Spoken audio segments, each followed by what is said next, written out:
Hey folks, how you doing? I'm William Frew with Sunshine Plumbing, Heating, Air. I am your Sunshine Video Plumber. Today I want to show you the inside of a water heater and how your water heater works. Cold water comes in and we have something called a dip tube. The dip tube sends cold water down to the bottom of the tank. When it doesn't go straight down, it kind of disperses like this here through these little holes. And that's so the water can spread out and wash the inside of the tank. And then after we have cold water coming into the bottom, we take the hot water off of the top. We also have a sacrificial anode rod in here. And what a sacrificial anode rod is going to do, it's going to corrode before the tank corrodes, thus prolonging the life of your water heater. Now it's also really important that we flush our water heater annually, because what tends to happen is that calcium deposits tend to build up on the bottom of the water heater. So when we have a flame, it heats up the tank. It's got to heat up all that calcium that sits at the bottom.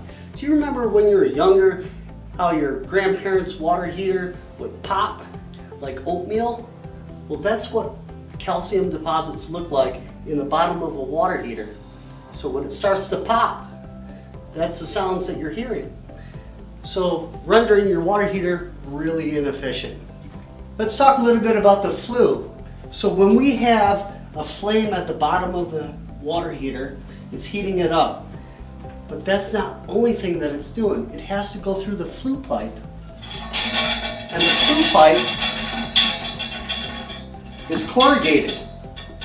And what this is going to do is going to help take the exhaust fumes and heat up the water that's inside of the pipe instead of going straight up. It kind of circulates. Kind of cool, isn't it? Another important part of a water heater is the safety relief valve, otherwise known as the temperature pressure relief valve. Serves two purposes, temperature and pressure. It's going to blow at 150 psi and it's going to blow at 210 degrees. If we did not have this, like back in the day when the water heaters first came out, what would happen was there was so much pressure that built up inside of the water heater that it would shoot up through the roof about 100 feet and end up on your neighbor's lawn. And somebody came up with an idea that says, hey, you know what? This might be a good idea. Another important part of a water heater is the one-way screen. It's usually located on the bottom of the water heater. And this here was put in place in case we had any flammable liquids around the water heater so it wouldn't catch it on fire from the flame of a water heater. It allows air to go through one way, but it doesn't allow the flames to come out the other way. So it's really important to keep your water heater area clean around it so we can keep the dust off the bottom of the water heater. And that's my tip for today. I'm William Frew with Sunshine Plumbing, Heating, Air, your video plumber.